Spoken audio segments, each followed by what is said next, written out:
قمنا بالتحقيق في ممتلكات السياسيين الجزائريين في فرنسا، وهو موضوع يعتبر إلى حد ما من التابوهات. في الجزائر لا يعرف الشيء الكثير عن هذه الممتلكات، وفي فرنسا ليس هناك أي تحقيق رسمي بخصوصها. قمنا بإنجاز تحقيق صحفي بالوسائل المتاحة للصحفيين.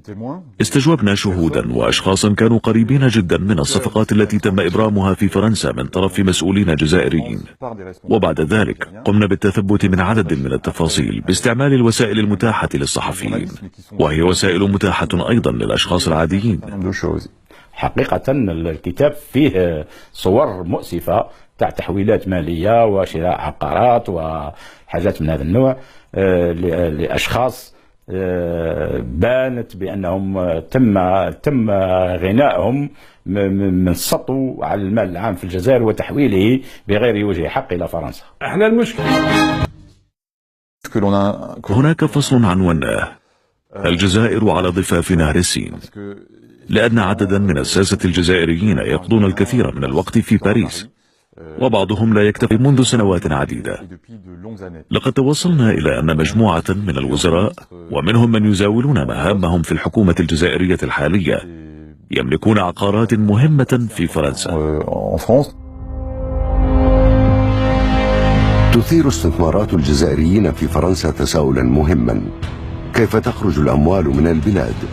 الدينار عملة غير قابلة للصرف، وكل تحويل للعملة الصعبة إلى الخارج مستحيل إلا بضوء أخضر من البنك المركزي الجزائري.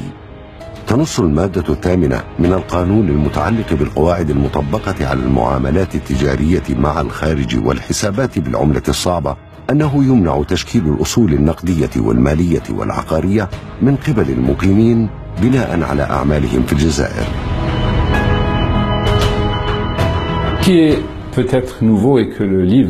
لعل الجديد الذي كشف عنه الكتاب يخص عضوين بارزين في النظام الجزائري، وهما السيد عبد السلام بوشوارب وزير الصناعة، والسيد عمار السعداني الكاتب العام لجبهة التحرير الوطني. فقد اقتنى الاثنان ممتلكات في الخارج في أحياء تعتبر راقية، دون أن يقدما إثباتات تبرر الإمكانيات التي خولتهما اقتناء هذه الممتلكات. من الراجح جدا أنهما استعملا نفوذهما داخل النظام لتحويل العملة بشكل غير قانوني وشراء هذه العقارات. أضيف أمرا آخر لعله أكثر إثارة للصدمة، وهو أن هذين المسؤولين الرفيعين وليس وحدهما مقيمان في فرنسا. لقد حصل عمار السعداني على بطاقة إقامة في فرنسا، وهو شيء غير طبيعي في حد ذاته.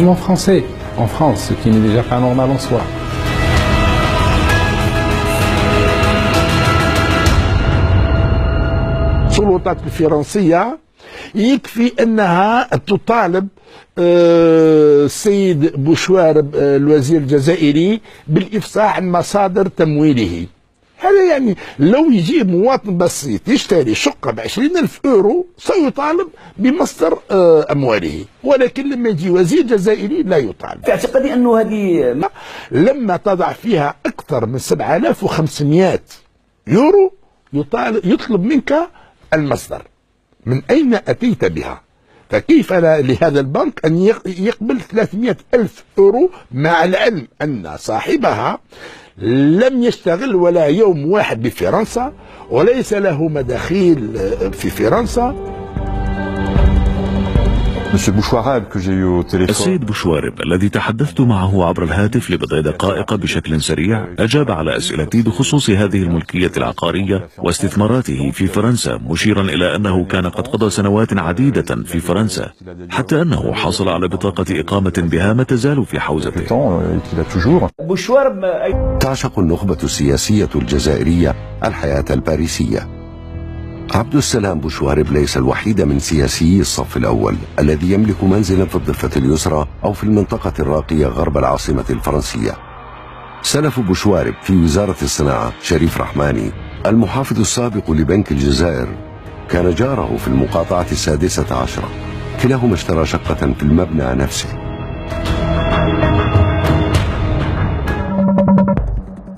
يذكر الكتاب هنا أن شريف رحماني وزير الصناعة الجزائري السابق سجل باسم شركة أسسها لهذا الغرض سائقه الشخصي رضا باء، ومحاسبا يدعى بن يوسف يعمل لدى أحد أصدقائه تحت تسمية شركة SCI العقارية، والغرض خلط الأوراق وإبعاد الأنظار عن المسؤول الحكومي، كما جاء في الكتاب في الفصل المعنون الجزائر على نهر السين. اللي ما يعرف شريف رحماني عمره كامل هو وزير، يشرى استديو تكتبوا عليه يكتب عليه القاوري. بوشوارب عمره كامل هو بوزينو بماله يشرى ابارتمون يكتب عنه قاوري. بحسب تعبير كثير من المسؤولين الذين ورد اتهامهم بتهريب أموال واقتناء عقارات في أرقى الأحياء الباريسية، فإن كتاب باريس الجزائر قصة حميمية ما هو إلا مؤامرة دبرت من داخل البلاد ونفذت خارجها لتصفية حسابات في هرم السلطة. قريته 6 شهور في الجزائر قبل ما يقرأ في فرنسا،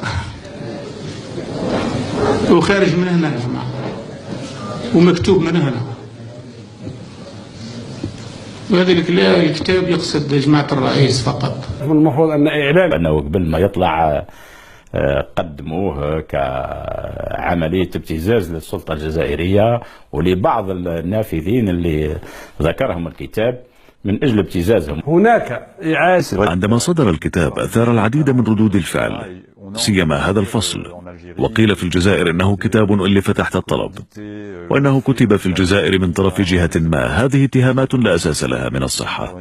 لقد عملنا بشكل مستقل ولم ننحز لأي طرف، لم نحتج سوى العمل وفق منهجية محددة وبعض الوقت للوصول إلى هذه المعلومات.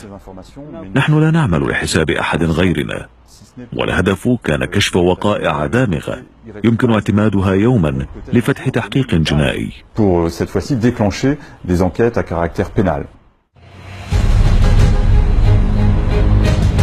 لم تكن الأمثلة التي وردت في الكتاب إلا مؤشرا تمكن تحقيق صحفي من كشفه للتدليل على تدافع المسؤولين الجزائريين لاقتناء ممتلكات عقارية في باريس، وهو أمر ليس جديدا حسب متابعين للشأن الجزائري.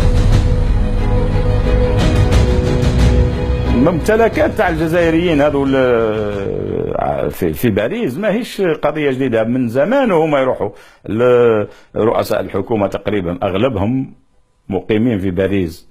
أغلب الوزراء لما ينهيوا مهامهم في الوزارات وفي المؤسسات الكبرى في البلاد يرتاحوا في باريس. وفيه مقولة طريفة في الجزائر يقولوا الجزائريين عن باريس أنها مربط خيلنا. يعني فالنظام السياسي بغلق مجال الحريات بتزوير الانتخابات، فإنه يمنع من وجود مؤسسات رقابة كبيرة، سواء على مستوى البرلمان أو على مستوى القضاء أو على مستوى المجتمع المدني. وشخصيا كنت اتصلت بالقضاء الفرنسي وطالبت من القضاء الفرنسي فتح تحقيق حول الموضوع، ولكن الرد كان أنني علي أن ألجأ إلى القضاء الجزائري الذي يحسم في الجدال وفي النقاش وفي دقة المعلومات وفي حقيقة المعلومات وفي صدقية المعلومات هو القضاء. فلما يعني تعرض قضية مثل هذه كبيرة وخطيرة، يعني المفروض أن القضاء يتناولها يعني ويتابعها ويفتح تحقيق في الموضوع، والمفروض أن مسألة مثل هذه لا تمر مرور الكرام. أثار صدور الكتاب ضجة إعلامية وسياسية كان من تداعياتها تغييب الكتاب عن رفوف المكتبات الجزائرية، بالرغم من عدم اتخاذ الحكومة لأية إجراءات رسمية بمنعه من التداول والتوزيع. لكن المواقع الإلكترونية سمحت بتحميل آلاف النسخ الإلكترونية منه داخل البلاد.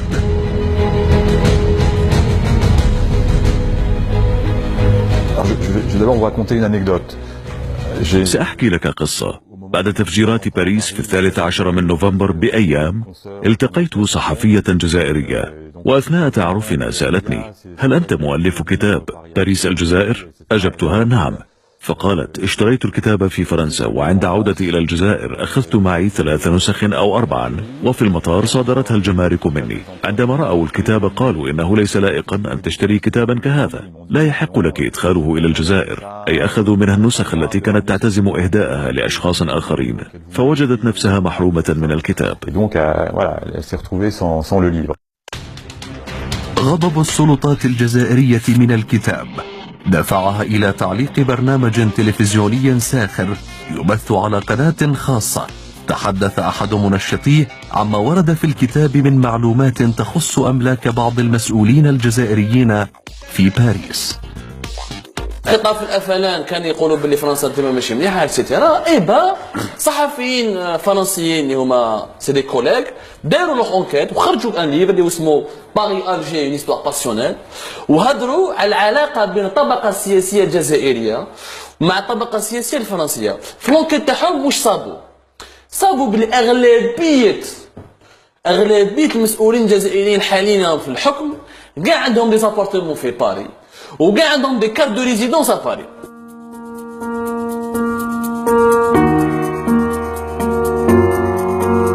لا يزال الجزائريون يقلبون صفحات كتاب باريس الجزائر قصة حميمية على الانترنت، لكن يبدو أن السلطات الجزائرية قد طوت صفحة هذا الكتاب المثير، بين من يراه يحمل تهويلا غير مبرر يسعى للابتزاز، ومن يرى أنه يكشف حقائق مهمة ويواصل الاحتجاج على مضامينه هناك بباريس.